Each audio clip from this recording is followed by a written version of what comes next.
Perkenalkan, nama saya Muhammad Aminuddin Zakaria, asal sekolah SMA Negeri 3 Sidoarjo, nomor urut 5. Assalamualaikum warahmatullahi wabarakatuh. Innal hamdalillah nahmaduhu wa nasta'inu wa nastaghfiruh. Qala na'udzubillahi min shururi anfusina wa min sayyiati a'malina wa may yuhdihillahu fala mudhillalah amma ba'du. Yang terhormat Bapak Ibu Dewan Juri dan teman-teman sekalian yang saya banggakan, pertama-tama marilah kita panjatkan puji dan puji syukur kita kehadirat Allah Subhanahu wa taala yang telah melimpahkan rahmat serta hidayah semua karunia yang diberikan oleh Allah Subhanahu wa taala. Kita patut bersyukur. Salawat serta salam tetap tercurahkan kepada baginda Muhammad sallallahu alaihi wasallam yang telah membimbing kita dari jalan kegelapan menuju jalan terang benderang, yakni agama Islam. Izinkan saya di sini untuk berpidato tentang korupsi. Korupsi zaman sekarang masih banyak kita dengar tentang penjabat-penjabat yang masih korupsi. Padahal sekarang ini adalah zamannya kita terkena pandemi COVID-19. Di sini masih banyak penjabat juga yang tidak mengikis niatnya untuk korupsi. Dari penjabat kalangan atas sampai penjabat kalangan bawah, mereka berkorupsi. Korupsi adalah sebuah kegiatan yang orang-orangnya itu kurang yang namanya bersyukur dan menerima takdir. Kenapa kurang bersyukur? Karena mereka ingin segala sesuatu hal yang ada di dunia ini. Sekarang kita tahu yang korupsi adalah penjabat. Penjabat harus bisa mengamankan amanah yang diberikan oleh rakyatnya sendiri. Untuk apa? Untuk membimbing rakyatnya agar semua bisa makmur. Tapi orang-orang ini itu korupsi, memakan harta rakyat.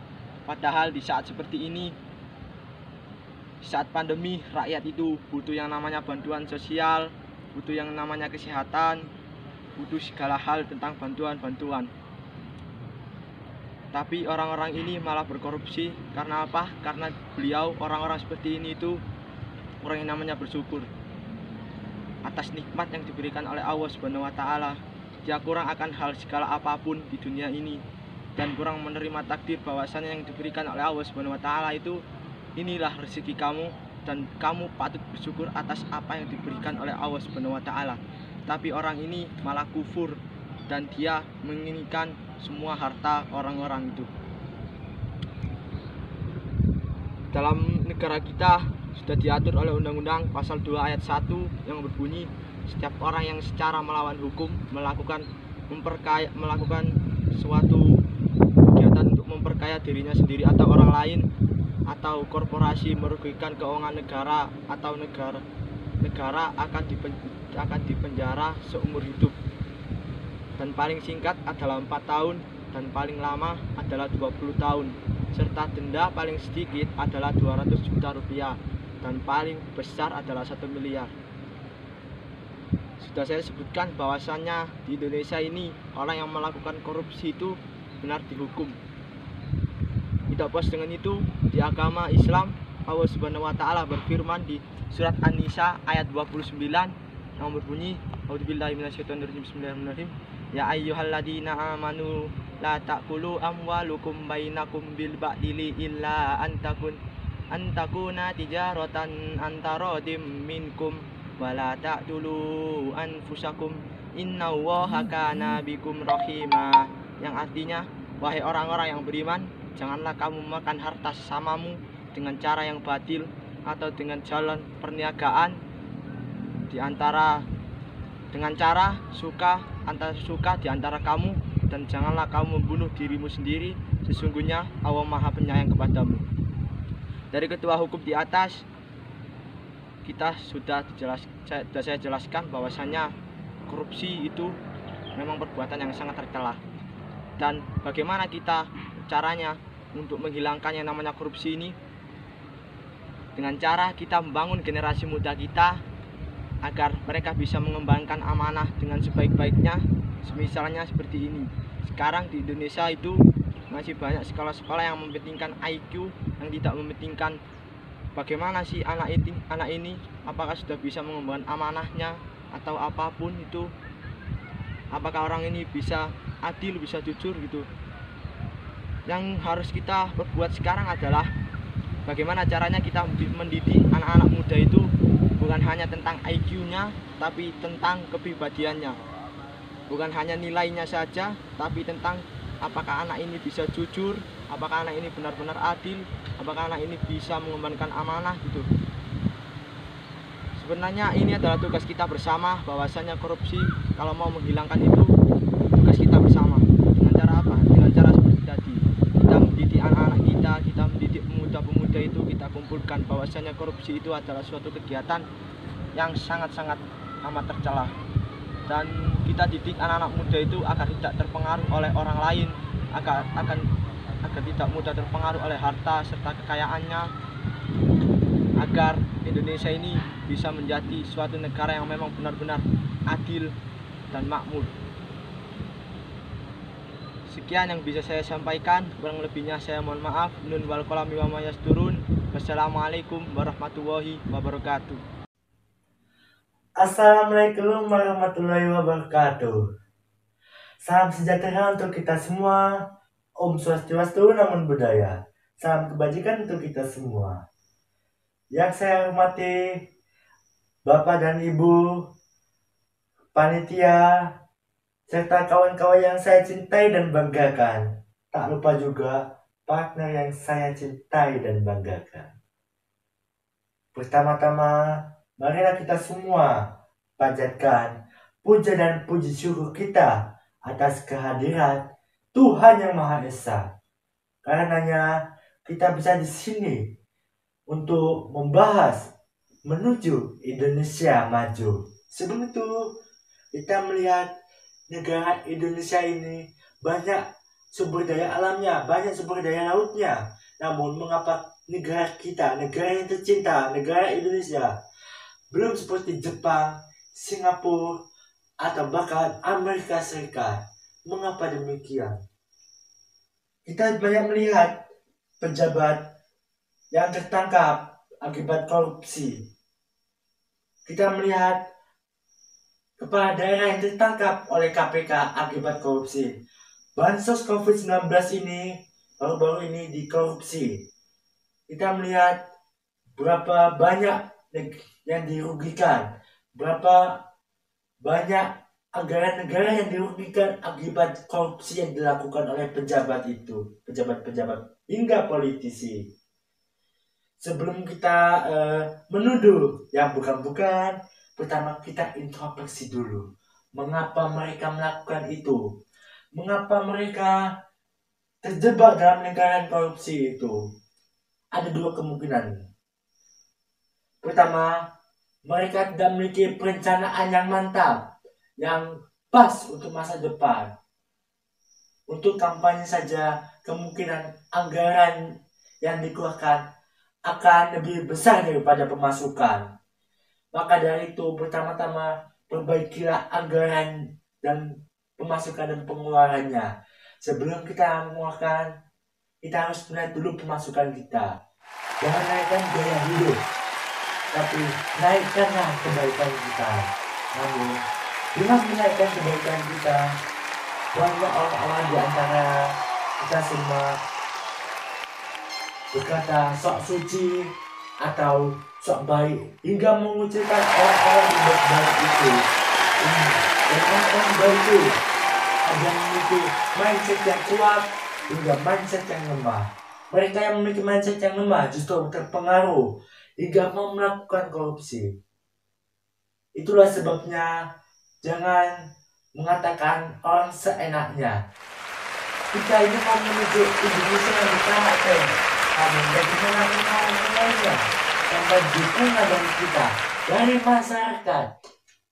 Kita di sini mau menuju Indonesia yang berkarakter, namun kita masih sering mengucapkan sok suci, sok baik kepada orang-orang yang berbuat baik, kepada orang-orang yang tidak pernah melakukan korupsi. Hingga sampai ia masuk ke lingkaran korupsi, kita malah makin mencemoohnya, bukan membantunya, mensupportnya untuk jangan melakukan itu lagi ya. Kita harusnya berbalas dia dengan kebaikan agar dia sadar. Kita harus membuat perencanaan yang matang. Kita tidak usah berikan kita Sekarang apa yang membosankan? Yang kita pedulikan saat ini perencanaannya masa depan, karena the future is going, the future independent.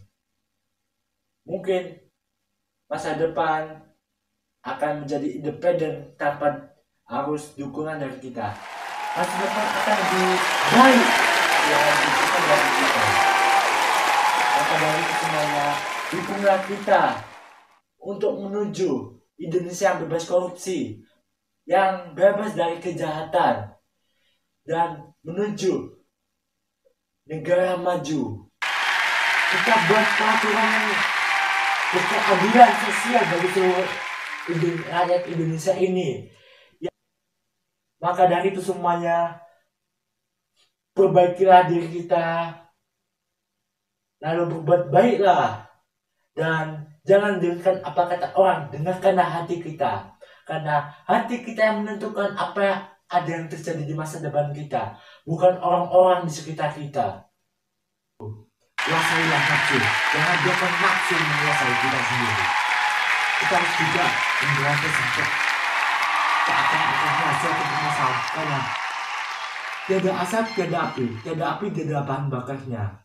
Karena setiap orang berbeda-beda, hargailah perbedaan itu, hargailah keberagaman itu. Kita bisa menyatukan Indonesia ini bersama-sama menuju Indonesia yang bebas korupsi, Indonesia maju, Indonesia berkarakter bersama kepemimpinan kita, bersama generasi baru kita yang baru. Cukup sekian di sini. Ingat pesan saya, jujur itu hebat, dan hindari segala kejahatan. Saya pamit undur diri. Wassalamualaikum warahmatullahi wabarakatuh. Assalamualaikum warahmatullahi wabarakatuh. Alhamdulillahilladzi arsala rasulahu bil huda wa dinil haqqi liyudhhirahu 'alad dini kullih walau karihal musyrikun. Asyhadu an la ilaha illallah wahdahu la syarika lah wa asyhadu anna Muhammadan 'abduhu wa rasuluh. Allahumma shalli ala sayyidina Muhammad wa ala alihi wa sahbihi ajma'in. Qala Allah ta'ala fil Qur'anil Karim, a'udzu billahi minasy syaithanir rajim. Bismillahirrahmanirrahim. Ya ayyuhalladzina amanu la ta'kulu amwalakum bainakum bil batil. Shadaqallahul azim. Amma ba'du. Kepada dewan guru yang saya hormati, kepada dewan juri yang saya hormati, dan tak lupa teman-teman semua yang berbahagia. Pertama-tama, marilah kita panjatkan puja dan puji syukur kehadirat Allah Subhanahu wa Ta'ala yang mana telah melimpahkan rahmat-Nya sehingga kita dapat berkumpul secara virtual dalam keadaan sehat walafiat. Kedua kalinya, sholawat serta salam semoga tetap tercurahkan kepada Nabi Muhammad Sallallahu Alaihi Wasallam yang telah menunjukkan kita dari jalan kezaliman menuju jalan yang terang benderang, yakni ad-dinul Islam wal iman. Hadirin yang saya hormati, perlu kita ketahui bahwa di akhir zaman seperti ini kita harus waspada terhadap godaan syaitan yang selalu menggoda kita, yang selalu membisikkan kita agar kita tidak amanah dalam kehidupan sehari-hari. Apalagi kalau kita dihadapkan dengan masalah keuangan. Pasti kebanyakan manusia memiliki sifat tamak, rakus, ingin menguasai dunia ini. Hadirin yang saya hormati, seseorang kalau diamanati uang, pasti kebanyakan dikurangi. Kalau diamanati ucapan, pasti kebanyakan ditambahi. Oleh karena, jangan sampai kita berbuat seperti itu. Kalau kita diamanati uang, ya harus amanah. Jangan sampai dikurangi. Kalau kita tidak mau dikatakan orang yang suka korupsi. Korupsi atau suap hukumnya adalah haram atau dilarang oleh Allah Subhanahu wa Ta'ala karena merupakan perbuatan yang batil. Allah Subhanahu wa Ta'ala berfirman dalam surat An-Nisa ayat 29 yang berbunyi, A'udzu billahi minasyaitonir rajim. Bismillahirrahmanirrahim. Ya ayyuhalladzina amanu la ta'kulu amwalakum bainakum bil batil. Artinya, wahai orang yang beriman, janganlah kamu saling memakan harta sesamamu dengan jalan yang tidak benar. Oleh karena itu, kita sebagai orang Islam yang beriman, kita tegakkan anti korupsi. Kita berantas korupsi dan suap yang semakin merajalela di negeri ini. Kita jaga NKRI ini jangan sampai ada korupsi dan suap menyuap. Karena dengan korupsi akan merugikan negara, merugikan orang lain. Perbuatan curang dalam hal ini sudah tercantum dalam Undang-Undang Nomor 20 Tahun 2001 tentang pemberantasan tindak pidana korupsi dan suap adalah dilarang oleh hukum negara maupun hukum agama. Hadirin yang saya hormati, apa yang kita lakukan baik dan buruknya perbuatan, besok pasti ada pertanggungjawabannya di hadapan Allah Subhanahu wa Ta'ala. Allah Subhanahu wa Ta'ala berfirman, A'udzu billahi minasyaitonir rajim. Bismillahirrahmanirrahim. Man 'amala shalihan falinafsihi wa man asaa'a fa'alaiha. Artinya, barang siapa yang melakukan perbuatan yang baik, maka besok di akhirat akan bermanfaat bagi dirinya sendiri atau mendapatkan pahala dari Allah Subhanahu wa Ta'ala. Dan barang siapa yang melakukan perbuatan jelek, besok siksanya akan menimpa dirinya sendiri. Oleh karena itu, marilah di sisa-sisa umur kita ini kita gunakan dengan sebaik mungkin. Jangan korupsi, jangan menerima suap, jangan berbuat curang, jangan menggelapkan dalam jabatan, jangan membela orang yang bersalah, yang salah katakan salah, yang benar katakan benar.